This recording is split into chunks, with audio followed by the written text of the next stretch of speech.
രാവിലെ എണീക്കും എന്ന് ഉറപ്പില്ലാത്ത ഈ ലോകത്ത് നമ്മൾ എന്തിന് അഹങ്കാരം കാണിക്കണം? നമ്മുടെ ശരീരം വേദനിപ്പിക്കാൻ എല്ലാവർക്കും കഴിയും. പക്ഷേ നമ്മുടെ മനസ്സിനെ വേദനിപ്പിക്കാൻ നമ്മൾ ജീവന തുല്യം സ്നേഹിച്ചവർക്ക് മാത്രമേ കഴിയൂ. മായ്ച്ചു കളയണം ചില വാശികൾ, പറഞ്ഞു തീർക്കണം ചില പരിഭവങ്ങൾ, മാറ്റിക്കൊടുക്കണം ചില തെറ്റിദ്ധാരണകൾ. നാളെ നമ്മളിൽ ആരുണ്ടാവുമെന്ന് പറയാൻ പറ്റില്ല. ജീവിച്ചിരിക്കുമ്പോൾ എത്ര വലിയ വീട് വച്ചാലും, എത്ര വലിയ വാഹനങ്ങൾ സ്വന്തമാക്കിയാലും, എത്ര ബാങ്ക് ബാലൻസ് ഉണ്ടാക്കിയാലും കല്ലറകളുടെ വലിപ്പം തുല്യമായിരിക്കും. എളിമയോട് ജീവിക്കുക, പരസ്പരം സഹായിക്കുക, സ്നേഹം പകുത്തു നൽകുക. പഞ്ചസാരക്കും ഉപ്പിനും ഒരേ നിറമാണ്, പക്ഷേ രണ്ടിന്റെയും രുചി വളരെ വ്യത്യസ്തമാണ്. അതുപോലെയാണ് ചില സുഹൃത്ത് ബന്ധങ്ങളും. സ്നേഹിക്കാനൊരു മനസ്സുണ്ടെങ്കിൽ പിന്നെ കുറവുകൾക്കൊന്നും അവിടെ സ്ഥാനമില്ല. കുറവുകൾ അറിഞ്ഞു സ്നേഹിക്കുമ്പോഴാണ് സ്നേഹം യാഥാർത്ഥ്യമാവുന്നത്.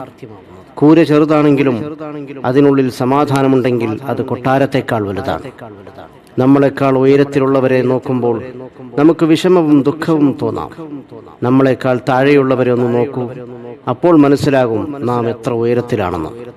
ഉറങ്ങാൻ കിടക്കുമ്പോൾ എല്ലാവർക്കും മാപ്പ് കൊടുക്കുക. ശുദ്ധ മനസ്സോടെ ഉറങ്ങാൻ ശ്രമിക്കുക. സ്നേഹം ചെറുപ്പത്തിൽ സൗജന്യമായി ലഭിക്കുന്നു. യൗവനത്തിൽ അതിനായി അധ്വാനിക്കേണ്ടി വരുന്നു.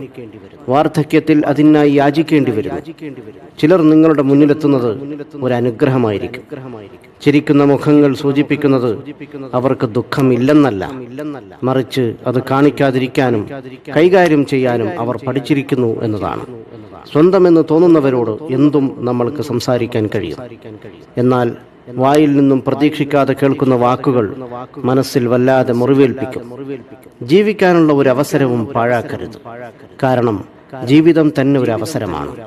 ഒന്ന് കാലു തെന്നി വീണാൽ തീരുന്ന ജീവിതത്തിന് എന്തു ജാതി, എന്തു മതം, എന്തു നിറം. ശരീരത്തിൽ ജീവനുള്ളപ്പോൾ മുഖത്ത് നോക്കാൻ ആർക്കും സമയമില്ല.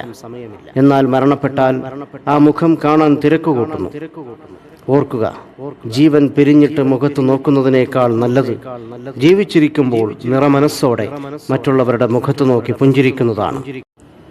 അനുഭവത്തെക്കാൾ വലിയൊരു പാഠവും ജീവിതത്തെക്കാൾ വലിയൊരു വിദ്യാലയവും ഈ ഭൂമിയിലില്ല. ഒന്നോർക്കുക, പാവപ്പെട്ടവനും പണക്കാരനും 6 അടി മണ്ണ് മാത്രം. Download Moj.